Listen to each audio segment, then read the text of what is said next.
Thank you, Dr. Misra. Our next speaker is Dr. LaTanya Love. Dr. LaTanya Love is currently Vice President for Diversity and Leadership at the University of Texas Health Science Center at Houston. She is also Associate Dean for Admissions and Student Affairs at McGovern Medical School. She is double board certified in both internal medicine and pediatrics and is a primary care doctor for adults and children. As an associate professor of pediatrics, she is active in teaching medical students and resident trainees at McGovern Medical School. Let's give a warm round of applause for Dr. Love. Thank you. So a lot of times when people hear my name is Dr. Love, they think like I'm a relationship doctor, but I'm not. So I'm Med-Peds trained as well. So I always like to be with my people, my Med-Peds people, those of us that could make our minds if we want to take care of adults or children. So thank you for having me here today. I think that unconscious bias, I was talking to somebody earlier, I think it's so good that there's starting to become so much more awareness of it. When I was in medical school in the 90s, I don't remember getting a lecture about that or people talking about that. So I think it's very important that we teach our medical students and that we educate ourselves as well to see how we can do better with it. Okay, so let's see. You explain this to me, how to use this. The other button. The other button. Yes. Got it. Okay, so these are our objectives, and you'll see that there's a lot of overlap in what we've already talked about. But I always say you must, have an interest in this because you showed up tonight. And a lot of times I feel like when I am talking about unconscious bias, a lot of times I'm preaching to the choir. Those of us who believe that it's important to talk about it. But I always say the choir needs rehearsal too. So it's important to just continue to talk about it, and hopefully we all learn something today. So we've talked about what unconscious bias is already. A lot of times it's used interchangeably with the words implicit or hidden bias. As she mentioned, we all have them. None of us are immune to them. And the good thing is they can be unlearned or replaced with different mental associations, and I'll talk a little bit about that in a second. So I also like to talk about some conscious beliefs that we have as, stereotypes, right? And a lot of times we have these pictures in our head of different groups, and a lot of that is just because of the media. A lot of that is because of what we have learned by our family, our peers, and other members of the society, but they can be positive or negative. So I love to put this picture up of LeBron James, okay? He's, we all know about LeBron James, really good basketball player. So my husband and I, about 2 years ago, we were on vacation and we were in China. And we were on the Great Wall of China, which is beautiful. We were being tourists. Everywhere we went, people wanted to take pictures with my husband. And I kept saying, why do they want to take pictures with my husband? He's a tall black male. My husband happens to be a physician and really can't play basketball that well, but everybody thought he was a famous American basketball player. So they just kind of have this stereotype, tall black male must be a good basketball player. He's not, but don't tell him I said that. Then, I think that there was a lot more attention brought to some of the stereotypes, especially with Muslims, especially after 9/11, I think is when people really started talking a lot more about it, and we started hearing about things that were happening when, through security checks and things like that. And then there's this belief that, the male is the doctor, the female is the nurse. And I think all of those in the room who are female healthcare providers could probably say that we have been mistaken for somebody other than our role. I can tell you, even when I introduced myself as the attending physician, I've had a nurse say that the patient said that the doctor didn't come talk to them today. And I'm like, I spent 30 minutes talking to this mom. But I have been, mistaken for everything from the, child life to food services to, housekeeping to nursing, physical therapy, all which are very, very important roles in healthcare. But it's just very interesting how our patients can sometimes have biases against us as well.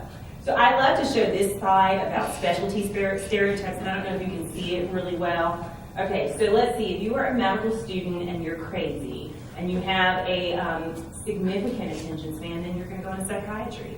If you have a non-existent attention span, you have emergency medicine. So, okay, let's see. For me, I'll just use pediatrics. So that means I'm sane, hardworking, I have a very nice attitude, but I hate adults. So it's very interesting because I think that a lot of times too, just even amongst specialties, we have biases about what we think, people think, oh, orthopedic surgeon, muscular, big, at least in Texas, a lot of them wear cowboy boots to the OR. Pediatricians, everybody thinks that pediatricians are the nicest people in the world. A lot of us are really, really nice people, but that does not mean we don't give bad grades. Like we see this all the time in pediatric medical student education rotations where they're like, oh, pediatrics, they're so nice, I'm gonna get our honors, of course. No. We still have high expectations, and there's times when, we're not always nice, but I think people have these you just have these biases. You just assume, oh, she's a pediatrician, she's nice, she's friendly, or surgeon, are they mean?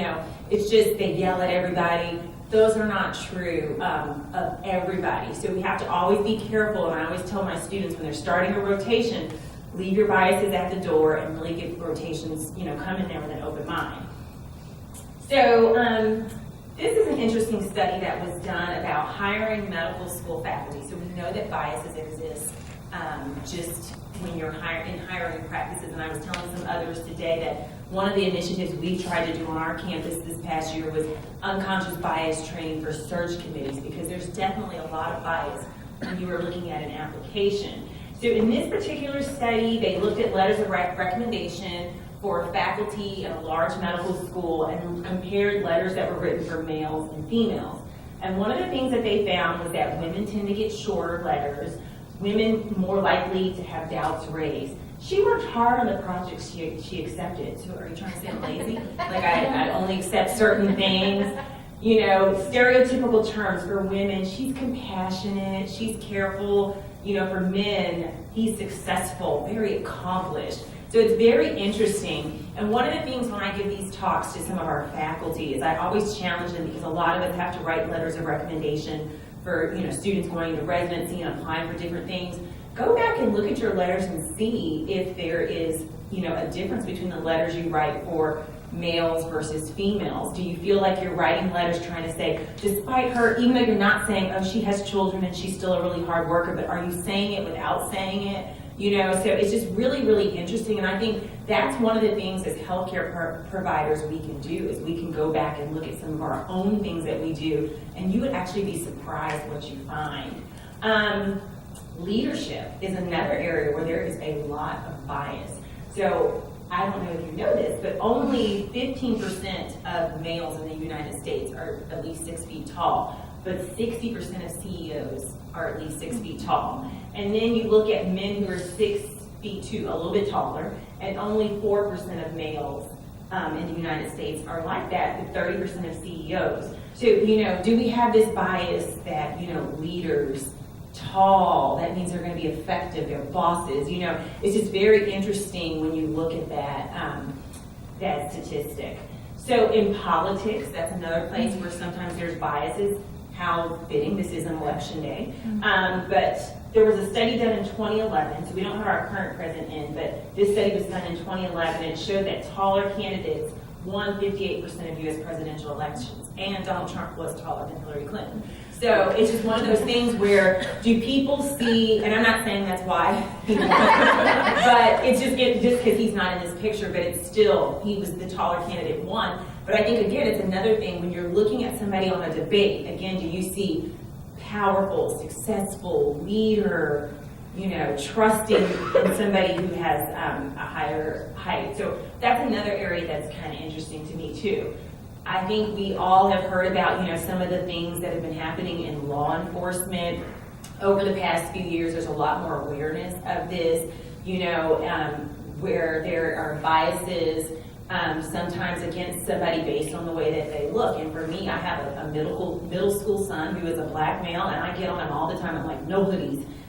Just because it is a reality that sometimes there's biases where somebody walks into the room, and if you see a black male with a hoodie, do we automatically, does that unconsciously, do we, hold our purses tighter? And I mean, I'm guilty of it too. I'm like, lock the doors. So there's, sometimes there's biases based on race as well. And I think there's been a lot of prevalence in the news over the past few years about law enforcement. And there was an interesting study that was done that shows, doctors sometimes struggle with unconscious bias.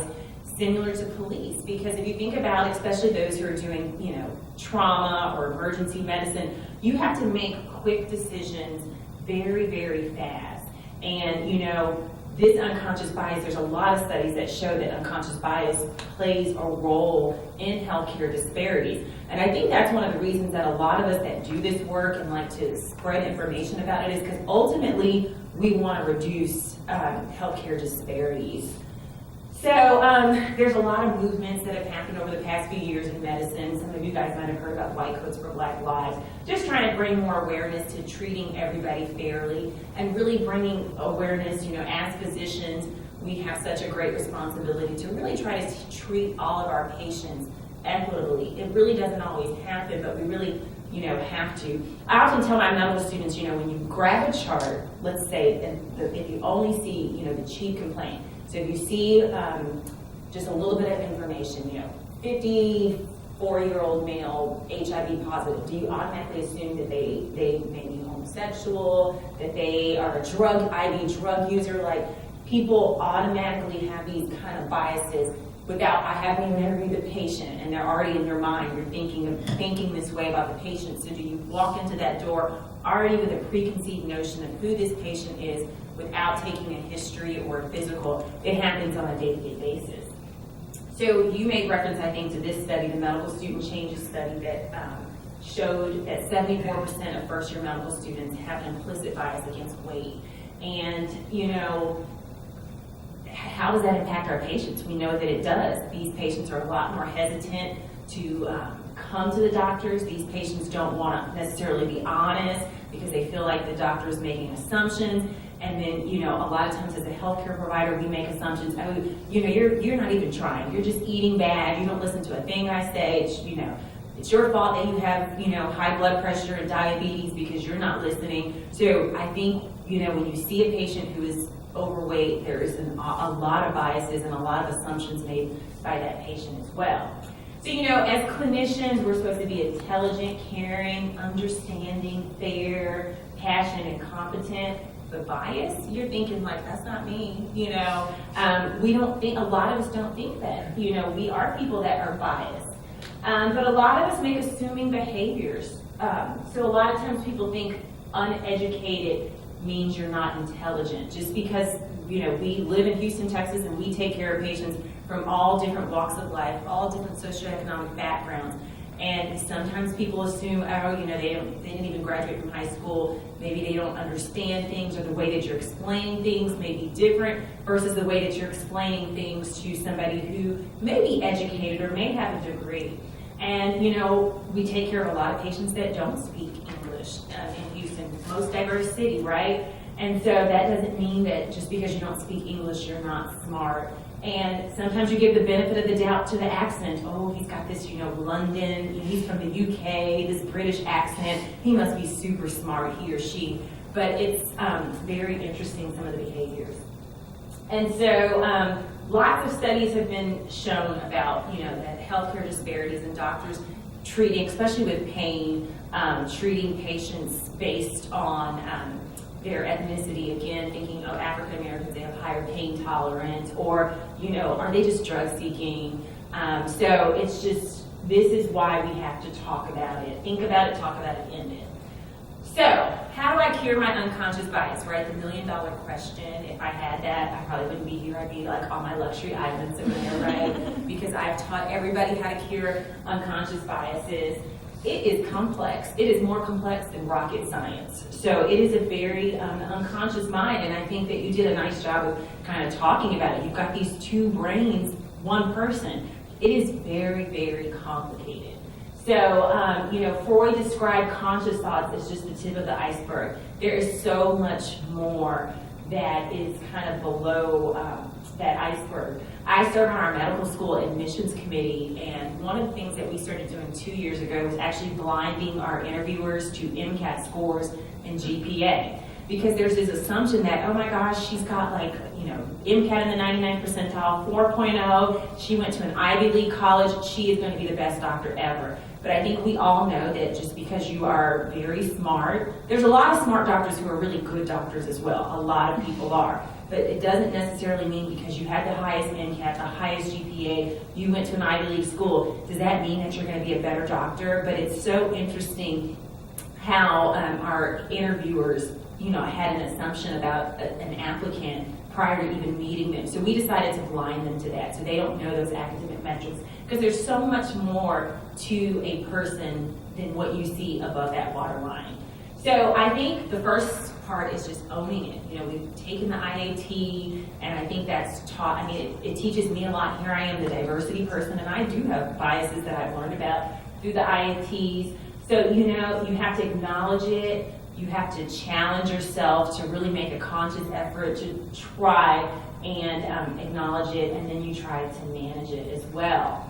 So sometimes it's, adjusting the work environment. A lot of us are employees, so we don't always necessarily have control of the environment, but it's one of those things that, for people in leadership, one of the things, as you say, stress will cause rushing and making these quick decisions. So, you adjust productivity and cost control incentives as well. Deliberative monitoring. Check yourself and hold yourself accountable. So sometimes, what I'll tell the students is, you pick up the chart, you see that one-liner chief complaint, then think about it maybe after you've even gone into there. What were the first things that you thought about this patient? What did you think that patient was going to tell you? What did you think this patient was going to look like before you opened the door if it was somebody you've never seen before? Self-monitor. Am I making assumptions not based on true logic? So it's one of those things that your tires show uneven wear. So you really have to do this. And of course, a lot of us say, oh, of course, not me. I've got friends from all walks of life. I've got tall friends, female friends, Asian friends, gay. I have, octogenarian friends. Of course, not me, but we all have them. So one of the things that they always say that works, that helps, is to expose yourself to counter stereotypes. So, the stay-at-home dad, the female firefighter, the elderly athlete, the black female astronaut.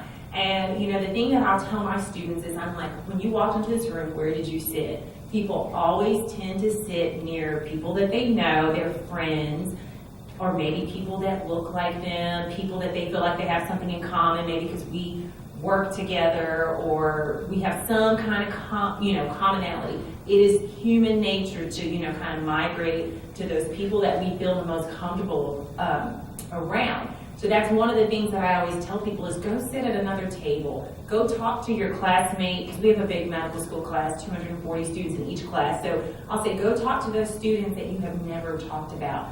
If we have a very diverse class in the sense that you have some patients, some students that, grew up in a small town, not a lot of diversity. I've had students say, this is the first time I've been in such a diverse group. Well, get to know these people, because your only thing that you might have heard is what you see on the news or maybe what your family members and peers say. So sometimes it's kind of mixing it up a little bit. And I think that's something that all of us can challenge ourselves to do, because I think we're all guilty of, when you walk into the room, where are you going to sit? So next time say, I think I'll go over there instead of here.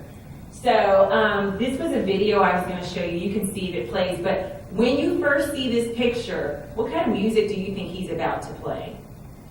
Like, just be honest. Like, when you first see this black male, kind of with the cut-off jeans, what do you think he's going to sing? Country? You've seen the video, huh? Just because of the black. You've seen that. This is how I'm talking about the Texas and it's rodeo time. Okay, so you were going to say R&B. So most of the time, so when I do this with my medical students, I make them we do like an audience response thing with their phone, and most of the time it's R&B or rap, okay? Because that's what you assume. Young black male, he's a rapper. Just like they assume my husband, tall black male, he's a basketball player. I wish, right? But maybe or maybe not. So we can see if the video can play, if you guys can hear his voice.